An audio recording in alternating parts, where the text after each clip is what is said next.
Hey, what's up guys? Silver Slayer. Welcome back for another video. So today we have a pretty interesting video for me. I really love talking about the deeper depths into silver stacking. This isn't really just to show my silver off channel and just admire the beauty. I like getting a little deeper behind topics and explaining, teaching and discussing people on different types of silver, why, where, how to buy, when to buy, when to sell, who to sell to, all that. So if you haven't already checked out my videos and you're new to my channel, I know I just did a giveaway, so I have a lot of new subscribers. I have a topic for nearly every single thing. Well, I have a video for nearly every single topic that has to do with silver. I've done unboxing videos, giveaways, I do polls, I do it all. So if you also want a topic to be talked about, make sure you leave a comment below, because I base a lot of my my content on here from comment ideas from people bringing up a good discussion, so I'll make a video out of it. And that is a little bit why I'm making this video today. So on the video of the MS70 rooster, the Rwanda rooster I talked about this coin I saw that was selling for $62 on Modern Coin Mart, and I told you guys that my spidey senses were going off, and there's a lot of value in this coin that I see, and that I think this coin has potential to do really good. And a lot of people were saying, like, that's a bad buy, slab coins are no good, like, that's way too expensive. And within 3 days later, the coin sold for $152.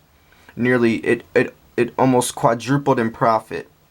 And a lot of people were asking me how I did that. How did I predict that coin was going to do good compared to all the other MS70 coins that are out? So I'm just kind of teaching people what to look for in coins to kind of see how these coins are going to become valuable, and what to look for and what makes numismatic value in coins. What's the difference? What is it? What is bullion? Why are coins increasing in value more than other coins? And just that whole topic. So I wanted to make that type of video today, so here we are. So before we start with these two piles of silver right here, I'm going to talk about my thoughts and why I knew that Rwanda rooster had so much potential when everyone else was going against me. And I'm not trying to say, oh, I proved you right, like, and it's not that. It's just, I'm just sharing why I thought the way I did and how it turned out, compared to my educated guesses, I guess. So the Rwanda rooster, as you guys can tell, is a highly popular coin. I have one myself, but it's not slabbed. Here it is. It came out this year. This is a 2017. It is a beautiful coin. And yes, it's a coin because it has a denomination. Any coin that you can use as legal tender that has a denomination is considered a coin. If you can't legally spend it in a country, then it's called a round. So that's the difference. If you guys want to know what's the difference between a coin and a round, they both look the same. Usually rounds are made by private mints. But anyways, so I had this coin and I really love the design. It has several different finishes on it, and it is the first year of a series. It's going to go from 2017 until 2027, and people have been loving this coin. There's so many different finishes and textures on it, and it's really highly collectible right now. And I jumped on the bandwagon. I made several videos on it, and people loved it. A lot of people purchased them from my channel, and you know, we kind of brought it to light, and it's just a really beautiful coin. So I was on Modern Coin Mart, and I saw that they finally came out with the slabbed MS70, and I think that was, I found it the first day it came out. So I made a video on it, and a lot of people disagreed, saying that it was a bad purchase just because you can get it for like $25 in the little pouch compared to $62 in the slab. But the thing is, since this is the first year in a series, this coin has a lot of potential. Slab or no slab, the first year in any series is always the most highly collectible, because as the years go down the line and people catch on to this series, if they want to collect all 10 years, they're going to have to buy back in 2017, and maybe they start getting into the series in 2023 or 2025 or whatever, and they have to buy back way, 5, 6, 7 years, and yes, the coin's going to be way more expensive because they're going backwards. The best time to always, or the lowest price, or your best bet for always getting a coin the cheapest, is buying it the same year it came out, especially as soon as it comes out. Not always, but usually that's the best time. Just like with these pandas, you can buy a 2017 panda for a really good price right now, but a 2015 panda is going to go for a lot more because a couple of years have passed and the coin appreciates in value. Which I'm going to talk about those as well, but I'm just using that as an example right now. So, knowing that coin's in a series and it just came out and this is the best time to buy it, the slab already was, a good purchase, because I know that right now that slab is going to do nothing but appreciate in value. So, slab, and it's in a series, and since it's an MS70, by the way, the difference between MS70 and PF70, when you see the MS and PF, MS stands for mint state, PF is proof state, or, proof or whatever. That just means the coin is proof, which, by the way, they do make a proof rooster, Rwanda rooster as well, and those are a lot more expensive, catch a lot higher of a premium, because they only have a mintage of 1,000. And they even have a gold 1 ounce rooster with a mintage of 100. So those are another couple things I'm going to talk about in a second when you're looking at numismatics and what can raise the value. So just looking at all those things combined, and also knowing how popular this coin was and how highly sought after it was, I knew that coin had a lot of potential in it. There's always, you have to weigh the pros and cons, you have to look at all sides of it open-mindedly and make an educated buy when you're looking at numismatics. So that's just kind of where I was looking from. And also, it's Perth mint. Perth mint is highly respectable as well. So you just got to look at everything, who makes it. So let's go over this little list I made talking about the differences. I know this video is going to be kind of long, but when I'm going so in detail on certain topics, there's no way to beat around the bush. I try to get straight to the point, but there's a lot of information. So I appreciate you guys if you guys do watch through all these videos. I try to get as detailed as possible because there is a lot to talk about. So there's two different piles right here. There's just silver for weight, which is considered bullion, and then there's higher premium silver, which has a numismatic value. Some people also say things are semi-numismatic, but I'm not going to disagree with them. I just think that silver is either bought for weight or bought for numismatic value. I don't like the term semi-numismatic. It kind of just makes things confusing for me. I know what they mean by it, but I just don't talk about that really in my channel. So over here, these are all bullion coins.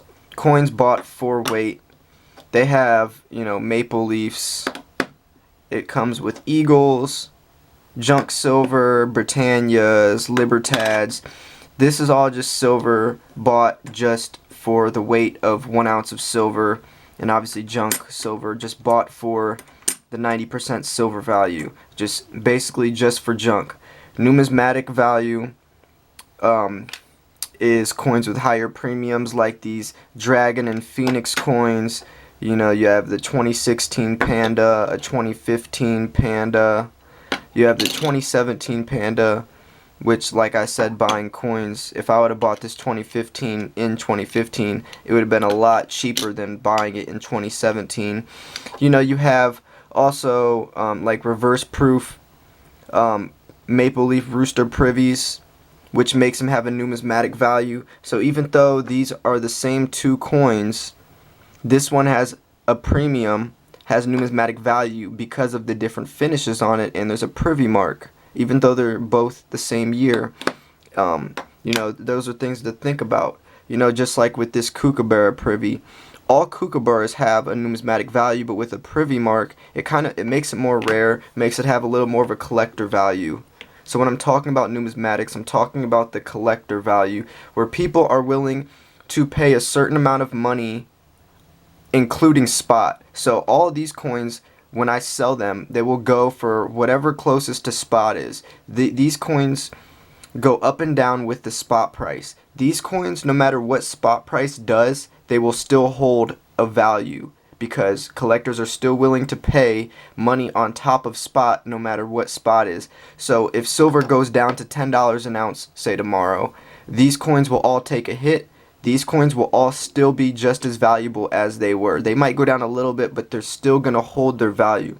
That's why I think it's so important to diversify, because when you diversify, no matter what happens to the silver market, a portion of your stack will always be profitable. Now looking at this MS69,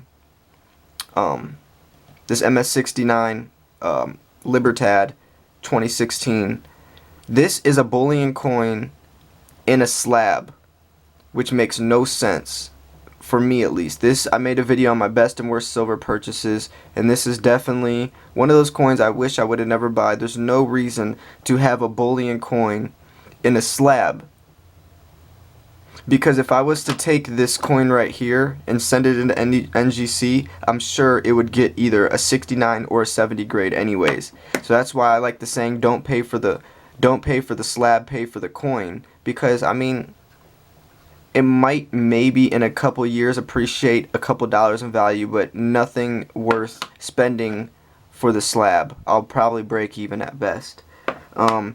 But things like this give coins numismatic value. This is a PF70 Ultra Cameo Moon Festival Panda. It's one of a type. It has a mintage of 5,000. It has the COA that comes with it. And like looking at these two Dragon and Phoenix coins, they're both the same coin, but since this is slabbed, it's obviously going to have more of a numismatic value. Same with the 2017 Panda compared to the MS70 2017 Panda. Same coin, but it's slabbed. So I'm going to go over a little list I made. We've talked about a good portion, but things that give coins a numismatic value are obviously mintage numbers, key dates. Just like, for instance, this Libertad is bullion, but like this is a 2014, so they're a little lower mintage, so these will catch higher premiums than, say, a 2016 Libertad. So even though they're both bullion coins, if you research the mintage numbers, which mintage numbers means how many were made that year, if you look at the number of coins that were made each year and you find a coin that for some reason that year made a lot lower amount, then that has potential to become valuable in the future because they're lower mintage numbers. So that's another thing to look at. Does the design change every year? Like we talked about American Eagles, same design every year, boring. Same with Britannias, same design every year. Maple Leaf, same design every year. These pandas, though, every single year the design changes, which makes collectors like to buy every single year and collect them because they, there's something interesting about them. Every year it's a different design, Sometimes there's 3 pandas on there, sometimes there's 2 pandas. Sometimes the panda's eating a branch of bamboo, sometimes he's, playing with another panda in a pond or whatever. Same with the kookaburras. Design changes every year. That's what gives these coins more of a numismatic value. What mint is it made by? U.S. Mint has great respectability, and same with the Perth Mint. Perth Mint, known for their very high class numismatic value in coins, rarely put out boring coins. Almost all the Perth Mint makes is just pure perfection. That can give coins more of a numismatic value just by who made them. the looks and finishes we talked about. For instance, the Rwanda, you know, that coin just looks so wicked with all of its rough edges and proof finishes and the matty undertone and the different textures on it. Just look can give coins a numismatic value. But the main thing I want to talk about is when you are investing in numismatics, even though you think your coin is worth an amount, it's only worth as much as the buyer is willing to pay you. I could say that since this coin has a mintage of 5,000 and a lower mintage of all the PF70 Ultra Cameos, I could, in 20 years when I want to sell this, maybe this is the last coin that survived that's even around and that's slabbed. Because they did make other types of this coin that aren't PF70. There's some gem proof and all that. So let's say I'm the last one in the world that has this coin and it's a PF70 Ultra Cameo and I want to put it on eBay and I think it's worth $7,000. And I'm so strong on that. I have all my reasons why I say this coin's worth $7,000. But if no one is willing to pay me $7,000, then the coin is not worth $7,000. It's only worth what the buyer is willing to give you. So you have to keep that in mind. So when you're investing in numismatics, you have to remember that. And you also have to remember that it's a long process, that all of this bullion, if I wanted to go make a quick $100, I could go sell 4 or 5 coins real quick to my local coin shop. I don't have to worry about convincing them what's good with the coin or the condition. I can just take it, sell it for the silver content, bam, I got my money. For these numismatic valued coins, for these higher premium stuff, I'm going to have to put them online or argue with someone, and we're going to have to barter for a price because there's certain factors that play in to where we have to negotiate a certain price, and sometimes it will take weeks, if not months, if not years, to find a buyer. So with numismatic value, it takes a lot longer. So you have to think about what type of stacker you are when you're investing in your silver. Are you a stack and hold stacker? Are you a stack and flip stacker? Are you stacking for a SHTF situation and you just want silver just to be able to barter and get off if you need the money? Or are you not really worried about that and you just want to slowly sell off your stack as your retirement plan, and you don't mind waiting a couple weeks or a couple months to get a buy or get a sell from each coin? So all of that comes into play. Obviously, if you're just looking at the retirement, slowly selling off, then you're okay with numismatics. You're okay with putting a couple coins on eBay and maybe have to relist them a couple times because no one got any hits on them. But if you're in this for an emergency situation and you just need something to store your money in other than the dollar, then maybe bullion's more your way. But it's good to have a little bit of both, especially at the foundation of your stack. I believe should be mostly bullion. So those are just some things to think about, especially when you're selling. I always say don't start buying until you know your exit strategy on how you're going to sell, because you should buy accordingly to that. Look at your local coin shops. Look what types of silver they buy. Like my local coin shop mainly likes American Eagles, so the foundation of my stack is American Eagles for that reason. The foundation of my stack is built around what my local coin shop has, so I always have some type of liquidity and a strategy that if I needed to make money, I easily could and not have to worry about any numismatic value making it a little more confusing. So these are just some things to think about when you are buying your silver. I hope this video helped you guys. Make sure to give it a thumbs up if you enjoyed it and it helped you out. Make sure to subscribe for more videos like this. I post daily videos. We got some other cool videos, a lot of cool concepts coming up in the future. I'll be announcing some of them shortly, so make sure you guys support this channel. I love you guys, and I will see you guys for the next video. Peace.